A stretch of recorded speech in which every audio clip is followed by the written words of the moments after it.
CLG's 2020 roster doesn't actually look that bad on paper. I like a lot of the names that I see and whatnot, but I am afraid that there's going to be a clash of communication in general. And I think, with my title of multiple personality disorder for CLG, I feel like that's kind of what it is in essence, is that there's supposed to be a homogenation of kind of one mind, but at the same time, 5 individual people that are just supposed to be aligned into one particular aspect. But I don't actually think that's going to be the case. And so I want to run down the roster because we have Ruin, Wiggly, Crown, Stixay, and Smoothie. And so CLG had a tough year with swapping out Darshan from spring, and this had caused a lot of turmoil for CLG kind of as an organization, but they had to claw back up, and they actually got 3rd for summer, which is very impressive actually. I think they did quite a great job in terms of righting the ship and going towards port after the storm. So I think CLG as a whole is on the right track, and people can actually be proud of what they did in the 2019 season. I think what they did was very commendable. But as far as their positions going into 2020 split, so let's start off with the top lane, of course, which is Ruin. And I thought Ruin was actually he was pretty ass in summer split. And now, so you might be saying, okay, yeah, he came into the org and they had to replace one of their most pivotal parts from Darshan, and yet he also had to perform up to expectations coming in as an import. And that's a lot to ask, of course. But at the same time, this guy had the most death share out of any top laner in the league, by a big fucking margin at 28% versus 22.8 by Impact. And if you look at these two different top laners, they're very different in a sense. Impact is legendary in his terms of being able to soak pressure and being able to draw resources into his lane in order for other parts of the map to carry. Well, that is versus Ruin, which just ends up getting attention drawn to him and then dying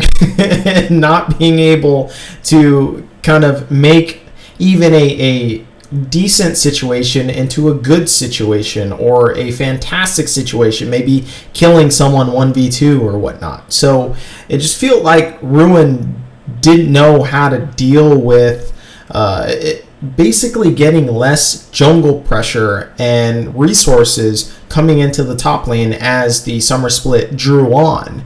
And sure, he's a pretty good upgrade from Darshan. I'm not willing to say that Darshan is better than him. Of course not. But it's not enough. It's not enough that he can just be more mechanically skilled or just kind of fill this hole for momentarily in order for them to kind of make at least all the other pieces of the puzzle fit before they address the issue of the top lane itself.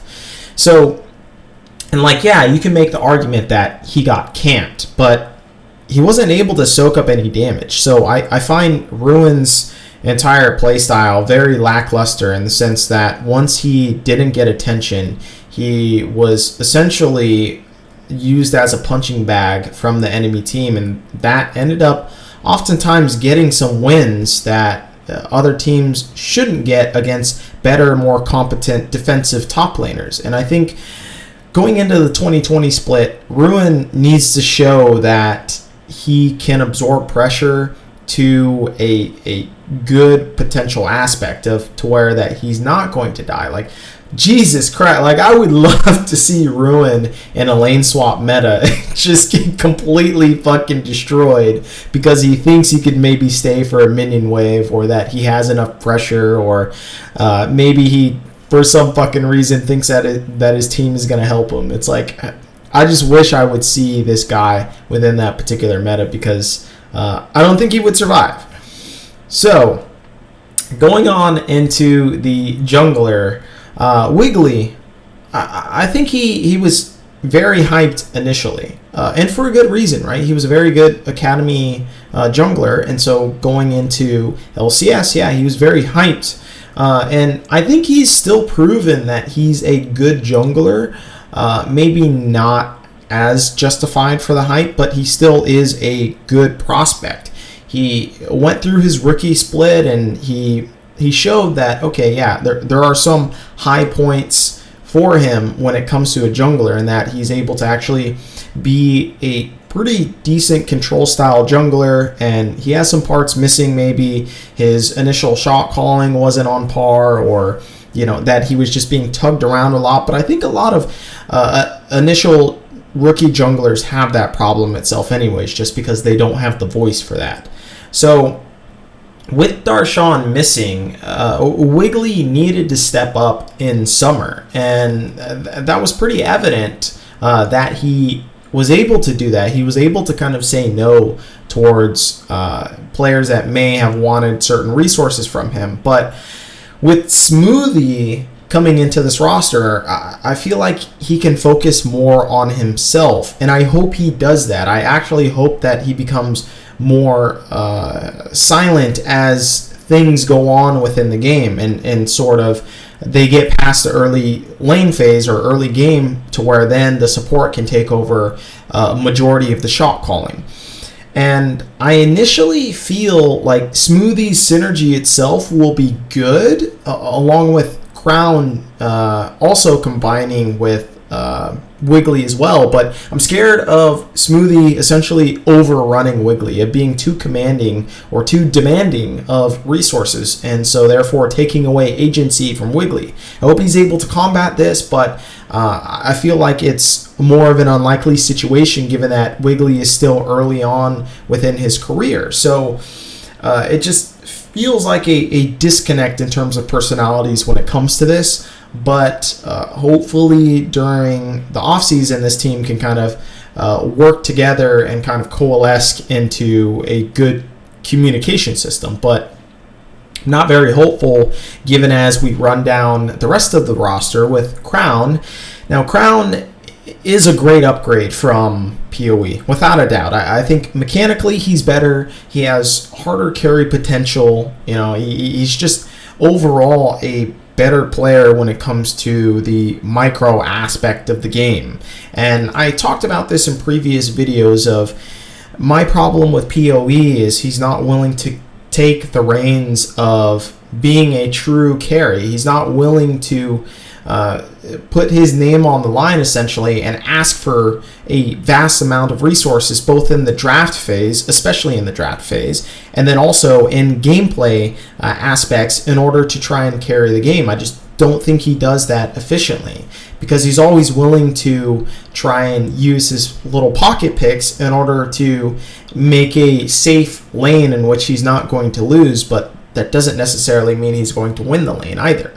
So I think in general, Crown is a better upgrade against PoE, and of course there is also the great value for roster money. I think just coming into it, Crown was essentially trying to look to revitalize his career, and to some extent he actually has. We figured out that he's more mechanical than we initially thought over in his LCK days, and then of course that means that he's cheaper as a player. So I think overall Crown is a great pickup for the money, and I don't have much to say about the pickup of Crown other than it's just straight up a better upgrade.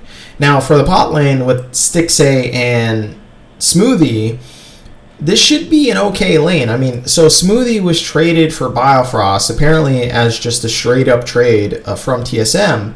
And this is kind of a good thing from both teams when you initially think about it. When you try and mull over the types of personalities that are going to be within both these teams. But I think TSM actually got the better trade. So I think CLG, initially you think this lane's going to be okay, but I think it's worse than people think due to just the roaming nature of Smoothie himself. Stixay has always had a laning support. You think of the pattern of Biofrost. Biofrost is a very heavy laning support. He wants to win lane. He wants to kind of stick to that zone to make sure that his ADC functions properly during the late game. And then you have Aphromoo. He's always been a lane-oriented support.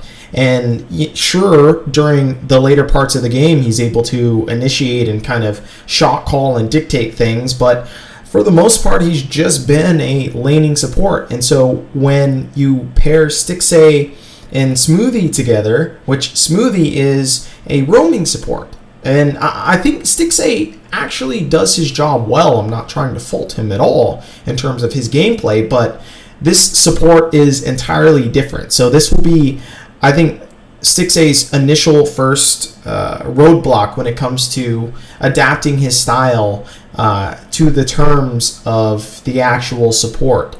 And yeah, he had to do that in the beginning, of course, when he was initially trained by Aphromoo, which is an entirely different thing because you're a rookie. But now, with some years under his belt, now he has to change the style that he knows and he's comfortable with in order to empower Smoothie to do what Smoothie does best. And Smoothie himself, as a player, changes the entire fucking dynamic of the team, like just completely, because he's often said to be over communicative, and so you have to allow this player to kind of take over the reins of leadership for the team, and that's going to cause some hiccups initially, I feel. And another thing is that this entire team roster itself should empower Crown heavily. This should be a roster for Crown to control, because he's coincidentally, and it's funny to say that Crown is the main firepower of the squad, but that's actually the case. And what's also funny too is that Darshan was kicked off the squad for being too over communicative and also allegedly trying to hog too much resources, and yet Smoothie is that same type of fucking player, dude. He's the same type of player to where he is over communicative. He wants to kind of control the shot calling aspect in the direction of the team, and that's exactly why you let go your top laner. Now, albeit there is the problem of mechanical skill, and I think that Smoothie is actually more mechanical compared to Darshan, and of course adjusting for the roles and the separation between the two and how they're completely different roles. But in comparison to other people of their roles, I actually think Smoothie is the more mechanical of the two, and so I just find it funny, a little bit of the hypocrisy when you look at Smoothie joining in this lineup versus Darshan not being in the lineup. Now, the whole idea or philosophy of CLG over in 2019 was that they could play through multiple lanes, which was actually quite impressive, but I feel like that might be ruined by Smoothie and just his diplomacy as being over vocal when it comes to team communication. And so I had a interview with Weldon in which he said that Stixxay talks a lot along with Wiggly, which makes me think that the entire thing gets thrown into chaos when Smoothie is added to the lineup, because then you have 3 cooks in the kitchen, which is one too many. And so one person, or maybe both people of Stixxay and Wiggly, have to lay low in terms of communication. And so this changes the entire dynamic of how the team operates on a functional, fundamental basis. And so that's going to be very difficult, along with having a completely different coaching staff. Of Song is now, obviously the head coach, and we'll see how that works out, along with just not having Irian as a strategic coach. So you have this entire dynamic of them having to essentially change the basis in which they operate, and I feel that's going to be very difficult for CLG to do, and which is why I don't expect them to do well initially, if at all, in the 2020 split or season. And I think for sure that they won't come off hot in the spring split, but we'll check in on the progress report to see exactly how CLG is functioning coming into the late part of the spring split. And if they're starting to do well, I think you can, as a CLG fan, you can have hope that they will do decent or well into the summer split, given that they've had time for communication kind of, I guess, synergy to develop. But past that, if they don't get shit together by the end of the spring split, I don't have any hope for the squad. And I think because their firepower really isn't top notch, yeah, sure, there are like some old fucking hip hop heads, if you'll call it, in the squad, and that they have a lot of veterancy in some instances, but it all breaks down to communication when you get to the highest level of League of Legends play. It no longer matters on your mechanical prowess in terms of that. So